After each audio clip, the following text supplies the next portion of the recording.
Seigneur, priez pour la âme de Monsieur Caphistin. Seigneur, priez pour la âme de Monsieur Caphistin. Camille sillonnait avec frénésie les allées empourprées des fins d'après-midi. Il cherchait en permanence à se pendre aux brides de conversation. Monsieur Philistin et Ténor faisaient du pain après déjeuner. Mais ils ont bu tellement de tafia que je préfère pas le goûter. Dites-moi d'abord, où les installeriez-vous, monsieur le député? À Kourou, monsieur le gouverneur, dans les quartiers de Pariacabo et de Passoura. Le climat y est salubre. Les terrains sont déjà prêts à l'agriculture et sont entourés de savanes. Ils pourront y installer du bétail. Le succès d'un tel projet est garanti. J'en suis persuadé.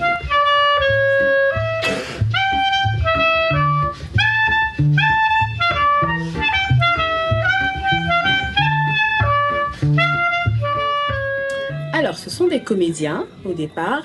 Et effectivement, c'est un exercice un peu d'équilibriste, on va dire, parce qu'il fallait être dans la lecture et en même temps proposer une forme c'était du presque théâtre, j'ai envie de dire, parce qu'il ne fallait pas fallait être engagé comme dans le jeu de comédien, mais rester suffisamment concentré et objectif en fait pour proposer une lecture. Après avoir constaté la bêtise de l'enfant, il faut la corriger en une ou deux phrases à valeur formatrice tout en administrant aux concernés une calotte à chaque syllabe de la dite phrase éducative.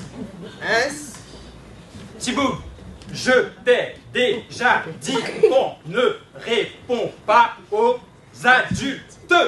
Mais papa, je te jure que c'est Ténor qui a dit que... Vous irez voir les vendeuses, s'il te plaît. Tu le laisses avec Rosalie et les autres. Je la connais bien. Elle saura faire avec. Ça fait aussi partie de la stratégie municipale que de faire aussi des appels à manifestation, que ce soit pour des festivals, que ce soit pour des écrivains, tous les talents de la ville de Remire-Montjoly, qu'on puisse vraiment à terme les recenser et faire émerger toutes ces belles personnalités. Mais Madame Liline, c'est encore un peu la nuit là. C'est la nuit. Il y a des gâteaux dans son pot. Et il y a des vengeances quelque part. J'entends plus le coq. Tu sais le coq. Mais Madame Liline, si on croise un gars dans son pot, tu crois qu'il m'en voudrait pour les méchancetés que je fais? Tu crois que papa et maman pourraient me demander à un gâteau de me punir? Tu crois que si le monsieur sans pot existait, il aurait fait quelque chose pour faire taire le coq là? Mais justement, si le coq chante pas, c'est que... C'est pour la paix. Je vais montrer au monde ce que c'est un nègre de Montjoly. C'est ce que je suis, madame. Un nègre de Montjoly. Adieu, là. Adieu, madras.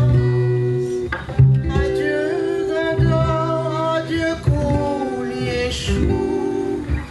Tout doux en moi. C'est un exercice tout nouveau pour nous. Nous avons l'habitude de jouer des textes, de mettre en scène des textes, mais de faire une lecture théâtralisée, ça, c'est une première pour nous. L'exercice de diction, c'est un exercice que, avec le théâtre, on y est habitué. Par contre, c'est vrai que approcher le public de cette manière, comme c'était une première, c'était un petit peu à appréhender avec un petit peu de stress. Azur Rosa avait perdu ses mains quelque part sur le clavier du piano. Raphaël, assis au bar, s'ennuyait dans son verre de rose. Ils se rendirent sur la plage de Montravel. On doit faire comme les gados, tu sais, dit Raphaël.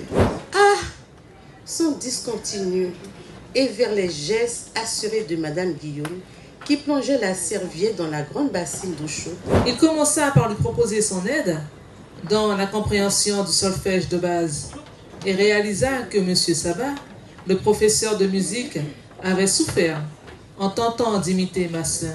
Je n'avais même pas imaginé un jour, déjà publier c'est déjà extraordinaire, mais alors voir ces personnages en vrai, entre guillemets, c'est encore autre chose. Ce qui m'a marqué, alors c'est très personnel, je ne pense pas que ça ait marqué peut-être d'autres personnes autant que moi, c'est le moment où la chanson Adieu Foulard commençait à être chantée. Là c'est bon, là c'est là que j'ai pleuré, là ils m'ont eu, parce que c'est une chanson qui déjà à la base me fait plein de choses, plein d'émotions, plein de sensations. C'est une chanson que je trouve une profonde mélancolie extrêmement belle et pourtant elle est très simple. Elle représente pour moi ce que je tente de faire en littérature, c'est-à-dire des images fortes, précises, nuancées, mais avec très peu de mots. Et Adieu Foulard, c'était absolument superbe. Et l'avoir mis à la fin, voilà, ok, ils ont trouvé le truc.